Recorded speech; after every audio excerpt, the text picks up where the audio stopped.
Salut à tous, c'est Ibellion, vous êtes dans le 20e épisode de Chemin d'artiste et d'auteur, aussi connu sous le nom de Ose écrire, et aujourd'hui on va parler d'un sujet très simple finalement, la discipline, la motivation et le réflexe. Sur ce, je vous souhaite une très bonne écoute et je vous dis à bientôt.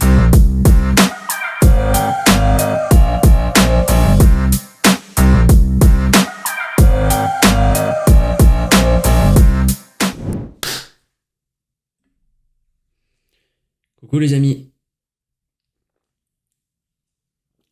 Ah, c'est chaud. Le café est encore brûlant. Bonjour et bienvenue dans un nouvel épisode. L'épisode 20 si je ne m'abuse. Il y a un jour où je commencerai à l'écrire quelque part, en gros, parce que semaine après semaine, on va quand même arriver à des chiffres de plus en plus compliqués à retenir. Donc, il faut que je trouve une manière de me rappeler du numéro des épisodes. Je pense faire comme si je comptais les jours en prison, genre faire des petites barres sur mon tableau blanc à côté. Non pas qu'il y ait un quelconque rapport entre enregistrer des épisodes de podcast et passer des jours en prison. Je prends bien plus de plaisir à enregistrer des épisodes de podcast que je prendrais du plaisir à être en prison. Enfin, j'imagine. Sur ce, aujourd'hui, de quoi allons-nous parler ? Nous allons parler de discipline, nous allons parler de motivation. Et if I was an American guy, I would say we talked about discipline over motivation. Voilà. Pour tout vous avouer, je m'apprête à enregistrer une vidéo en anglais juste après. Et du coup là, mon cerveau, il commence à bouillonner un peu.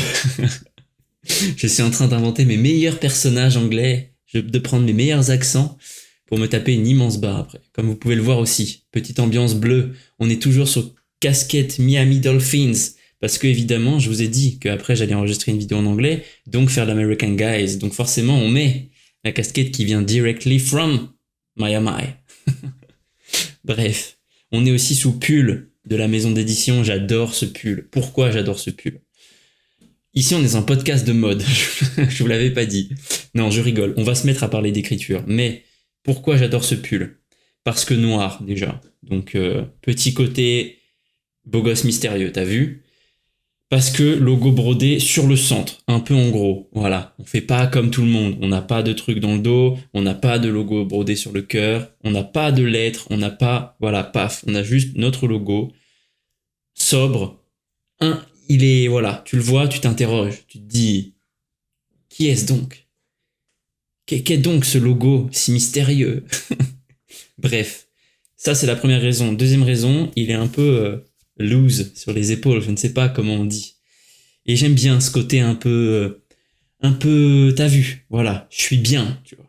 Voilà, je suis bien pour te parler aujourd'hui. Bref, après cet interlude mode, après cette nouvelle gorgée de café.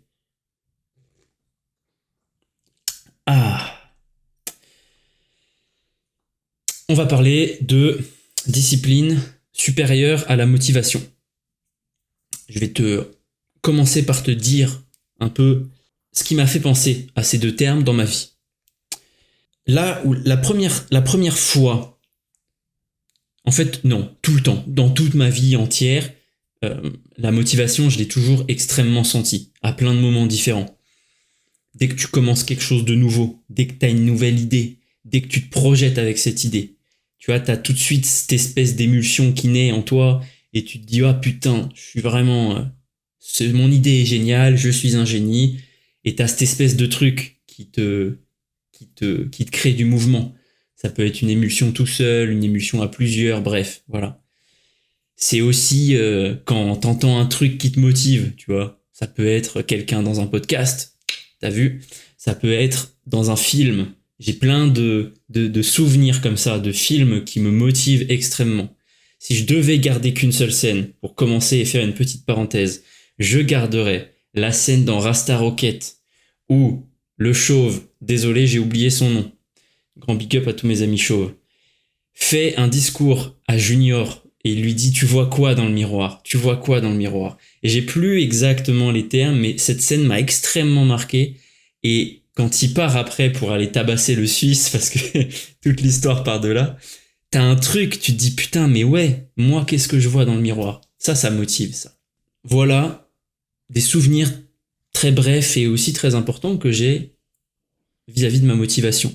Cette motivation, je l'ai toujours traduit pour un truc qui a jamais marché pour moi, c'est faire des to-do intenables. Voilà, j'ai essayé plein de trucs en to-do list, j'ai essayé les to-do list papier, les applications, il y en a plein. La dernière que j'ai utilisée, c'est Todoist. J'ai essayé les applications pas faites pour les to-do list, mais qui permettent d'en faire, genre Notion, OneNote, Obsidian. Bref, toute une palanquée de trucs comme ça. Il y en a plein d'autres que j'ai pas essayé. Il y en a des simples, il y en a des pas simples, machin. Mais bref. Ce qui naissait toujours de ma motivation comme ça, qui apparaissait un moment, c'est que je me mettais à faire des to-do list. Et pas des petites to-do list, tu vois, des bonnes grosses to-do list où tu sais, en la regardant, que tu vas pas la finir, c'est sûr mon ref. Mais c'est comme ça que je fonctionnais. Et le dernier moment où j'ai vu la motivation et où je suis capable de prendre du recul sur quand j'en ai eu, quand j'en ai pas eu, c'est quand je relis mon journaling, mon journal intime plutôt, si je devais dire le terme comme il est. Il y a de nombreux moments depuis que je tiens ce journal où j'écris tous les jours un bref résumé de ma journée. Parfois c'est ce que j'ai pu ressentir, parfois c'est ce qui a pu se passer, parfois c'est les gens qui m'ont énervé, parfois les gens qui m'ont rendu heureux, bref, tout un tas de trucs. Il y a énormément de moments où j'ai écrit « Waouh, ce truc-là m'a trop motivé, vraiment j'ai trop hâte de m'y mettre à fond, demain je le fais, aujourd'hui j'ai pas pu le faire mais j'ai eu une nouvelle idée, ça m'a trop motivé, c'est sûr, je vais y aller à fond, machin. » C'est genre le nombre de fois où j'ai écrit quelque chose qui se rattache à cette catégorie de « j'ai rien fait aujourd'hui, mais j'ai eu une nouvelle idée et ça m'a super motivé pour commencer demain », le nombre est infini. Infini. C'est un délire. Et un moment, ça a changé dans ma vie. Et en fait, ce moment-là, c'est au moment où j'ai commencé à professionnaliser mon rapport à l'écriture et que je me suis mis en fait à transformer cette motivation en discipline. Et je sais pas pourquoi ça m'a pas marqué sur l'écriture sur le coup. Pourtant, le sport, j'avais très bien vu que c'était ça qui avait marché pour moi. Pourtant, en prépa, j'avais très bien vu que c'était ça qui avait marché pour moi. J'allais dire en école d'ingé, mais c'est pas tout à fait vrai, ou pas tout à fait pour le même genre de domaine. Pour le taf aussi, finalement. Tu vois, j'ai toujours vu que ce qui menait au bout, c'était jamais ces éclairs de motivation. Et d'ailleurs, je l'ai jamais écrit sur mon journaling. J'ai jamais écrit « Waouh, j'étais tellement motivé que j'ai accompli cet objectif incroyable pour moi aujourd'hui. » Bon, voilà. Et donc, là, j'ai commencé à me dire « Ok, le rapport entre discipline et motivation. » J'avais entendu les phrases, notamment celle du début, le fameux « discipline over motivation ». Il y en a plein qui l'ont dit, je l'ai entendu plein de fois. Mais tu vois, ça n'avait pas percuté dans ma tête. Aujourd'hui, mon objectif, c'est de réussir à te faire percuter à quel point la discipline est importante, à te faire prendre conscience d'à quel point ta motivation permet d'installer cette discipline qui à la fin se transforme en réflexe et qui fait que t'es inarrêtable, tu vois. Je vais essayer d'utiliser plein d'images, peut-être qu'il y en a une qui te parlera, peut-être que tu me partageras celle qui te marque le plus l'esprit et que tu vas garder en tête tout le long, par exemple de l'écriture de ton premier livre, et qui va te permettre d'arriver au bout. Parce que oui, si je devais le rattacher assez brutalement à l'écriture d'un livre, on n'écrit pas un livre parce qu'on est motivé. La motivation, et j'y viens, donc je fais juste la conclusion, on y vient juste après, on n'écrit pas un livre parce qu'on est motivé, on écrit un livre. Alors, attention, entendons-nous bien, vous pouvez écrire un livre sur des fulgurances de motivation. C'est possible, bien sûr. Qui suis-je, moi qui ne fonctionne pas comme ça, pour dire à tout le monde, vous ne pouvez pas, c'est pas vrai. Il y a des gens qui écriront en fulgurance de motivation. Ils mettront peut-être plus longtemps, peut-être 2-3 ans, bref, voilà, certains le feront. Je ne m'adresse pas à ces gens-là. Aujourd'hui, je parle aux gens à qui ces fulgurances de motivation ne suffisent pas. Et au contraire, je m'adresse à ceux pour qui ces fulgurances de motivation sont même démotivantes. Parce que on se voit avancer pendant 2-3 jours, 2-3 semaines, et puis après plus rien. Et là, ça nous mine le moral, et on se met à douter de nous. Est-ce que je suis légitime? Est-ce que ce que j'écris est bien? Est-ce que ce que j'écris va être apprécié? Etc, etc. Vous connaissez toutes ces croyances limitantes, j'en ai déjà beaucoup parlé, j'en reparlerai évidemment, je les ai vécues, vous les connaissez, bref, voilà. Donc je m'adresse à ces gens-là.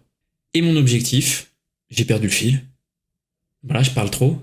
Je vais prendre une gorgée de café pour voir si j'arrive à rattacher le fil. C'est bon, je l'ai rattaché. On n'écrit pas un livre parce qu'on est motivé, on l'écrit parce qu'on crée une discipline. Et entendez-moi bien, je n'imposerai jamais ma discipline à quelqu'un.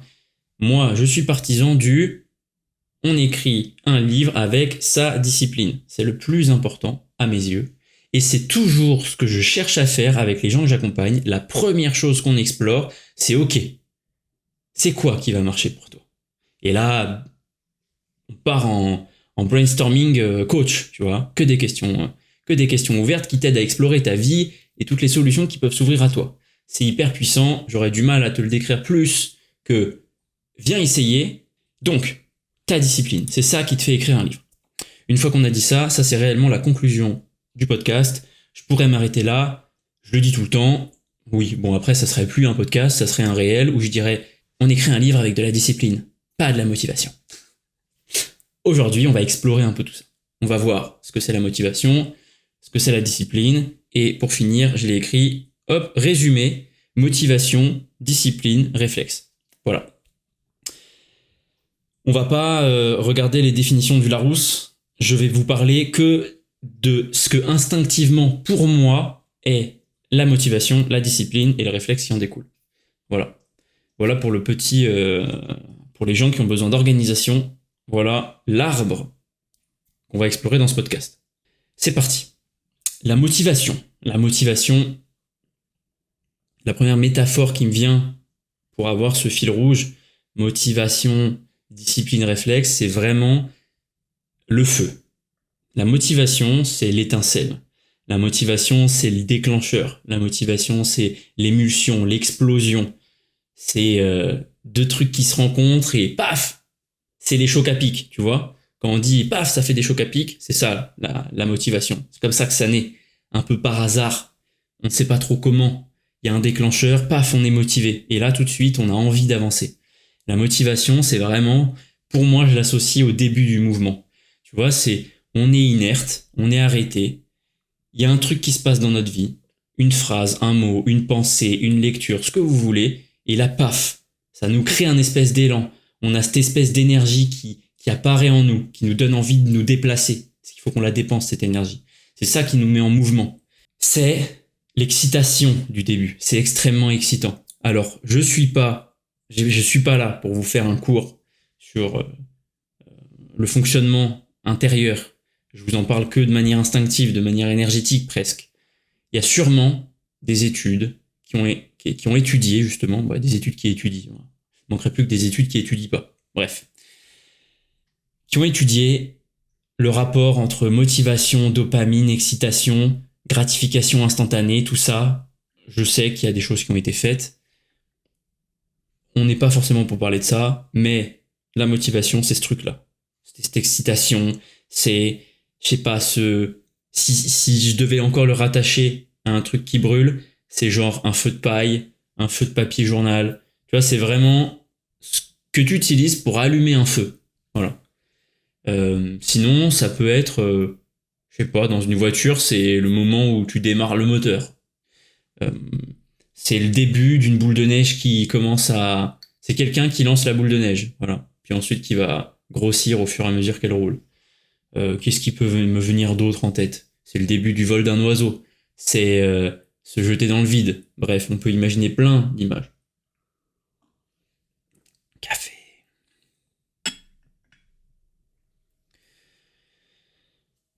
La motivation, c'est extrêmement puissant, c'est extrêmement important. En écriture, c'est ce qui va te permettre de démarrer. Ouais, il te faut un moment, un truc de motivation. Voilà, une étincelle de motivation. Il te faut ce qui permet de démarrer, le truc qui te donne envie de te jeter dans le vide, te dire ça fait pas peur. Voilà. Si je reprends mon image, je suis inerte, je suis dans ma zone de confort. Et je sais que pour aller écrire un livre, il faut que je sorte de cette zone de confort. Alors j'aime pas trop l'expression de sortir de sa zone de confort. Ça donne l'impression qu'on fait des trucs qu'on n'aime pas. Je préfère le terme élargir sa zone de confort. Quand on élargit sa zone de confort, ça veut dire qu'on tend à faire des choses qu'on aime, mais qu'on n'a jamais fait. Voilà. Donc on est obligé de passer en zone de peur pour se lancer en zone d'action. Et la motivation, c'est une fois qu'on est inerte dans notre zone de confort, ce qui va nous permettre de faire un pas en zone de peur, sans avoir peur justement, pour se placer en zone d'action et commencer à élargir notre zone de confort. Voilà ce que c'est la motivation selon moi. Malheureusement, on n'écrit pas un livre en étant juste motivé au début. En tout cas, c'est ma position. Encore une fois, disclaimer, certains y arriveront et c'est très bien. L'objectif que j'ai, moi, de manière générale, c'est que le plus de gens possible écrivent un livre. S'ils écrivent un livre en faisant exactement l'inverse de ce que je dis, c'est parfait. Et c'est tant mieux. Je suis sûr qu'il y aura des gens qui fonctionneront comme ça. Tant mieux. Néanmoins, je pense que beaucoup de gens, en tout cas ceux à qui j'ai envie de m'adresser, les gens qui étaient comme moi il y a 3 ans dans leur métier d'ingénieur, la motivation ne suffit pas. Et c'est un grand questionnement que j'ai eu, à savoir à quel moment moi j'avais envie d'intervenir pour aider les gens. Je me suis questionné sur le fait de dire, est-ce que je les accompagne juste pour qu'ils se lancent? Est-ce que je leur insuffle pas juste cette motivation pour qu'ils se jettent dans le vide et qu'ils commencent à écrire? J'avais 2 principaux problèmes avec cette position-là. La première, c'est que finalement, entre un podcast où je te dis que c'est possible que ton livre plaise, c'est possible que ton idée soit bonne, c'est possible que tu l'écrives et que tu commences à l'écrire. Pour moi, là, on est déjà dans la motivation. Je pense, voilà, avec toute l'humilité qui va avec, évidemment, je pense que je peux te motiver à commencer ton livre, juste en te parlant, que ça soit par message, par podcast, par réel interposé, bref, voilà. Et deuxièmement, je n'arrive pas à être à l'aise, moi, c'est un alignement personnel, de moi à moi. Je ne critique personne, bien sûr. Je n'arrive pas à être à l'aise avec la position de dire je vais permettre à quelqu'un de se jeter dans le vide, et au moment où ça sera le plus critique, au moment où cette motivation doit devenir une discipline, je lui retire le parachute que je suis. J'aime pas cette position. Voilà. Je préfère la position de dire moi je vais accompagner quelqu'un jusqu'au bout. Voilà. Je vais être ce parachute de A à Z. Je vais rendre le chemin confortable. Je vais rendre le chemin plus clair. Je vais rendre le chemin plus accessible, plus facile. C'est la position que j'ai choisie parce que c'est celle avec laquelle je résonne le plus et qui, selon moi, résout le plus grand problème de la plupart des gens qui veulent écrire un livre, l'écrire. Mais genre le milieu et la fin, tu vois, pas le début. Pas la motivation du début. Voilà. Et là, je suis loin de toute considération de problème de la page blanche, de peur du regard des autres, de peur de plaire, etc., qui sont des problématiques qu'on peut rencontrer au début et qui sont aussi évidemment traitables et que j'adresse, oui, je les adresse en fait quasiment tout le temps parce qu'en fait, je les accompagne jusqu'au bout, mais il faut quand même que je les fasse commencer. Voilà. Voilà ma position sur la motivation. On peut passer finalement... Non, je vais faire un petit résumé pour la motivation. Comme ça, je pourrais cut l'extrait et le mettre sur Instagram pour peut-être justement influer une motivation à quelqu'un qui me regardera. La motivation, c'est donc cette excitation du démarrage, cette mise en mouvement lorsqu'on est inerte. C'est mettre un pied dans la zone de peur pour accéder à la zone d'action, pour élargir sa zone de confort et pour se lancer dans quelque chose qui a du sens pour nous. En l'occurrence ici, écrire un livre. La première étape d'écrire un livre, c'est d'oser faire ce premier pas et donc de trouver une étincelle de motivation. Voilà. Cela étant dit, maintenant on passe à la deuxième étape. La discipline. Je reprends mon image du feu. La motivation a allumé l'étincelle. Le papier journal a brûlé, la paille a brûlé, les bûches commencent à être attaquées. Et ce qui représente la discipline, c'est le fait de garder ce feu allumé une fois qu'il l'est. Et d'ailleurs, là où c'est très intéressant, c'est que je vous disais que certaines personnes arriveraient à écrire sur des fulgurances de motivation. Eh bien oui, s'ils remettent toujours de la paille au bon moment, le feu restera allumé. Mon image est donc vraie. Néanmoins, en étant parfaitement honnête, quand vous êtes dans la maison de campagne familiale, est-ce que la manière que vous avez de garder le feu allumé, c'est de remettre de la paille ou du papier journal dès qu'il n'y en a plus? Bien sûr que non. C'est pour ça que je vous dis que beaucoup d'écrivains auront besoin d'instaurer cette discipline. Normalement, c'est à vous que je dois faire des compliments. Bravo si vous avez démarré votre livre, et bravo si vous le faites bientôt, et si vous le faites même dans 2 ans, bah bravo aussi. Voilà. Petit compliment. Si j'en reçois un, vous devez en recevoir. Parenthèse fermée. La discipline est donc le fait de laisser ce feu, d'entretenir ce feu. Et pour ça, bah il faut plusieurs... En fait, il faut... Si je garde, voilà, on va garder la métaphore du feu encore. J'aime bien celle-là. Elle me parle. Et je sens que là, en tirant le fil, on va encore imaginer des trucs encore plus beaux. Pour maintenir ce feu allumé, bah parfois, il faut souffler dessus. Il faut aussi parfois aller chercher des bûches dehors. Il faut aller prendre la bûche, la mettre dans le feu. Ça demande un peu d'effort. Parfois même, il faut aller couper du bois, parce qu'on n'en a plus. Il faut couper le bois, il faut le ramener, il faut le remettre, etc., etc. Quel est le premier mot auquel vous pensez quand je dis ça? Alors soit, putain c'est relou, parce que quand on a besoin de feu, c'est qu'il fait froid, j'ai pas envie de sortir dehors quand il fait froid, j'ai pas envie d'avoir froid, j'ai pas envie, ça demande des putains d'efforts, et c'est relou, voilà, c'est relou ce que tu nous dis Sam. On n'a pas envie de remettre du feu, du bois dans le feu, parce qu'en plus je suis en train de lire du papier journal là, donc je pourrais juste le mettre dans le feu, et ça marcherait. Oui bah sauf que ça va pas tenir tout l'hiver hein, ton papier journal. Et tout ça, ça oblige à se demander, à se poser des questions. Pourquoi ça me demande des efforts? Comment je vais faire pour aller couper le bois? Comment je vais faire pour le ramener? À quelle fréquence? Etc., etc. Vous voyez un peu le parallèle qui commence à naître avec l'écriture, c'est-à-dire, ok, une fois que j'ai cette motivation, une fois que j'ai commencé mon livre, bah, il faut que je me pose des questions. Où est-ce que je vais? Combien de temps j'ai envie que ça dure? Combien de chapitres? Et puis, de quelle manière? À quelle fréquence je vais écrire? Qu'est-ce qui pourrait m'empêcher d'écrire? Est-ce que je suis en maîtrise de tout? Comment je mesure que j'avance? En quoi c'est important pour moi? En quoi ça l'est pas? Et si j'y arrive pas, qu'est-ce qui se passe? Bref, tout un tas de questions comme ça. D'ailleurs, je pourrais encore en rajouter. Tu vois, c'est s'interroger sur qui on est, c'est s'interroger sur nos croyances limitantes, c'est s'interroger sur nos drivers, sur nos injonctions, etc., etc. Bref, c'est essayer de comprendre toutes les composantes qui font notre monde et notre univers, qui font l'environnement porteur dans lequel on a envie de se trouver, dans l'objectif d'écrire ce livre. Toutes ces questions-là, bah, je vous invite à vous les poser pour trouver votre discipline. Moi, personnellement, ce sont des choses sur lesquelles je discute avec les auteurs que j'accompagne, parce que ce sont des choses absolument fondamentales. Si tu connais pas l'environnement dans lequel tu évolues, si tu sais pas où tu veux aller, si tu connais pas l'intention de ton roman, si tu connais pas tes personnages, si tu sais pas ce que tu veux raconter, en fait, ça serait l'équivalent, je l'ai déjà dit ça je crois, ça serait l'équivalent de partir en vacances sans savoir où tu vas.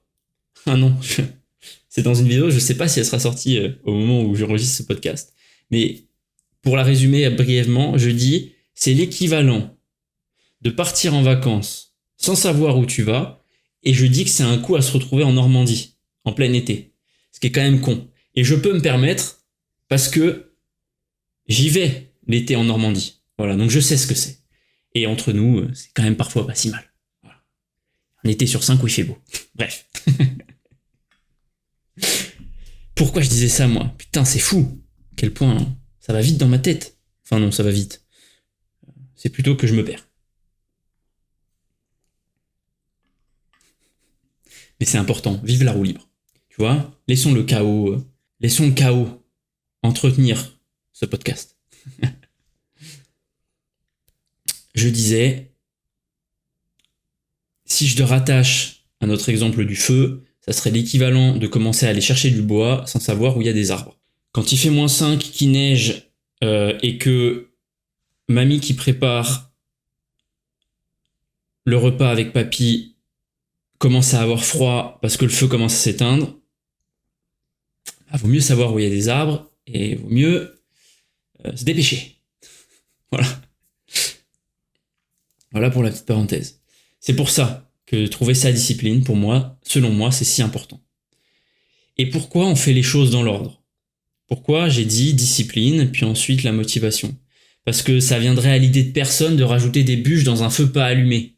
Et revenir à travailler sur sa discipline en boucle, alors qu'on n'a pas commencé, quelque part, ça serait un peu procrastiner. Ou alors pas faire les choses dans l'ordre. Et encore une fois, je dis pas que certains le feront pas comme ça. Et ouais. C'est quand même mieux de faire les choses dans l'ordre. C'est plus facile en tout cas. Et en tout cas, c'est aussi plus confortable. Donc on allume le feu avec la motivation. Ensuite, on met des bûches pour maintenir la discipline. Et en fait, ça nous permet d'arriver au bout. Et c'est tout. Voilà. Et en fait, la montagne, qu'on avait l'impression qu'était un livre, ça devient plus qu'une suite de petites marches. Et si je reprends, encore une fois, mon image du feu, c'est l'équivalent de se dire écrire un livre, c'est réussir à passer l'hiver.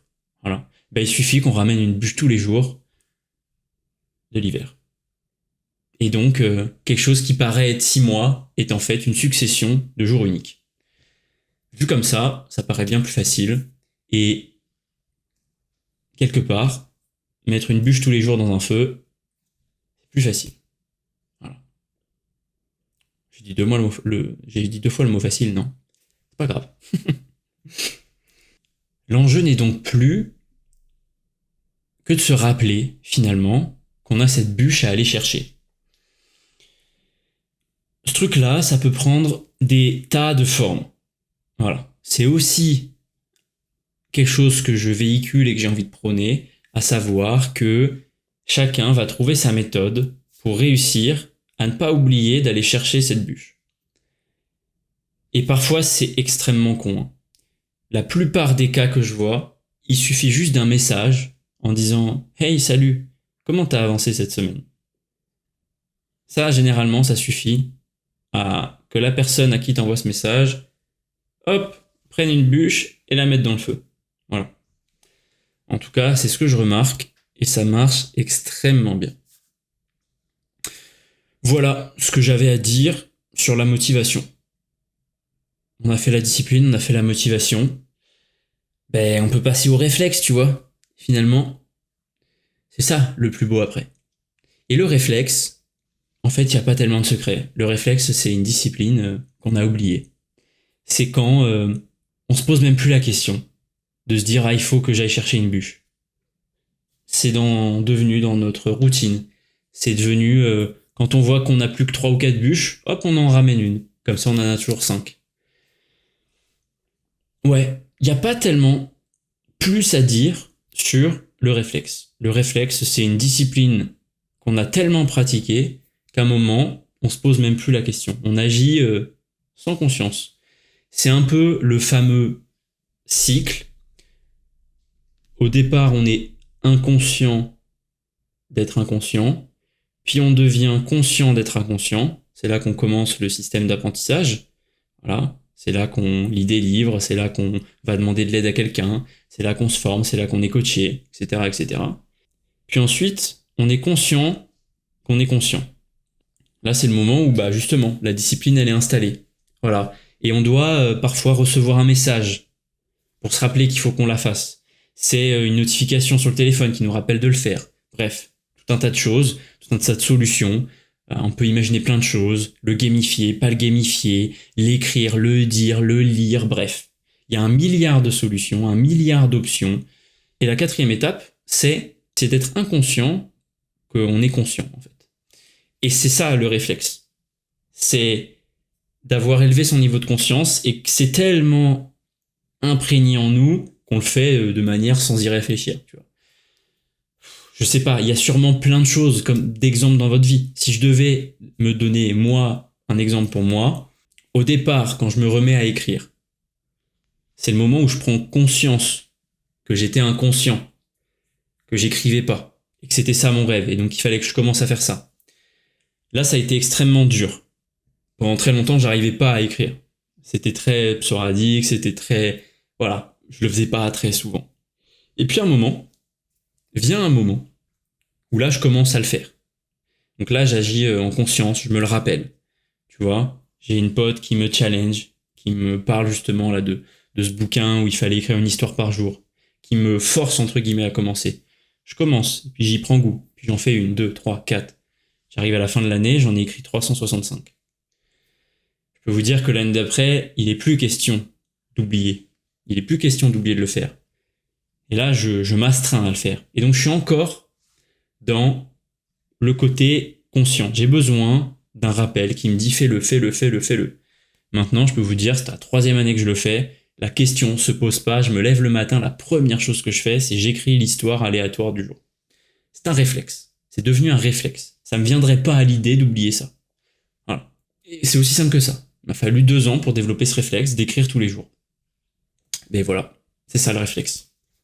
Ouais. je crois que j'ai rien de plus à dire sur le réflexe. Le réflexe, si je devais le rattacher à cette histoire de mouvement, c'est quand on réfléchit même plus en fait à est-ce qu'on avance ou pas, quoi. On fait un pas après l'autre sans se demander si il nous reste 42 km ou 100 mètres. Ouais, exactement, c'est à peu près ça. Moi, je l'avais pas conscientisé. Putain, je suis en train d'avoir une prise de conscience en plein podcast. C'est fou ça quand même. Voilà pour ce petit épisode sur la discipline, la motivation et le réflexe. Je vais essayer d'en faire une conclusion. L'image du feu. J'ai envie d'allumer un feu, et s'il est toujours allumé à la fin de l'hiver, j'aurai écrit mon livre. Il faut que je l'allume, il faut que je sois motivé, il faut que je trouve cette étincelle pour allumer le feu. C'est ça, c'est la motivation. C'est le fait de mettre de la paille, du journal, de déclencher l'allumette, d'allumer. Paf, ça prend. Ça, je peux pas le faire tous les jours. Donc là, je commence à aller prendre une bûche, la mettre dans le feu. Et tous les jours, je dois me rappeler que je dois prendre une bûche, la mettre dans le feu. Et puis là, je commence à me dire, ok, bon, je vais en ramener 2, comme ça j'en ai une d'avance. Et puis ensuite, j'en ramène 3, j'en ai 2 d'avance. Et puis dès qu'il y en a plus que 2, ben en fait, je vais toujours en chercher une en avance, etc., etc. Et je fais ça. Et l'hiver avance. Et tous les jours, bon, parfois, il y a ma grand-mère qui me rappelle et qui me dit, hey Sam, oublie pas d'aller prendre une bûche et de la ramener. Il faut pas que le feu s'éteigne, sinon on meurt tous. Bon, voilà, elle a besoin de me le rappeler. Parfois, je me l'écris. Voilà, à la fin, je me l'écris sur le miroir de ma salle de bain. Je me mets, n'oublie pas d'aller chercher une bûche, Sam, sinon le feu s'éteint. Et puis, la vie avance, l'hiver avance, je nettoie mon miroir, j'ai plus cette phrase. Ma grand-mère est partie faire des courses, il n'y a plus ma grand-mère. Mais pourtant, je passe devant les bûches, je vois qu'il n'y en a plus que 2, et je me dis, ah, il n'y en a plus que 2. Ah, ben, je vais en chercher une et je la mets. Voilà, là j'ai développé mon réflexe. Et finalement, voilà, c'est ça. Il n'y a pas plus d'étapes que ça pour écrire un livre quelque part. Il suffit de mettre une petite brique tous les jours. Je conclurai donc cet épisode avec une citation de Nietzsche que j'ai toujours immensément appréciée parce qu'elle est très percutante et très simple et très évocatrice et en même temps on l'interprète un peu comme on veut. Comment gravirais-je le mieux la montagne ? Monte et n'y pense pas. Et si je devais la personnaliser un peu avec ce qu'on vient de se dire, avec la motivation, la discipline et le réflexe, je dirais comment gravirais-je le mieux la montagne ? Monte et n'y pense plus. Sur ce les amis, je vous dis à bientôt. Des bisous.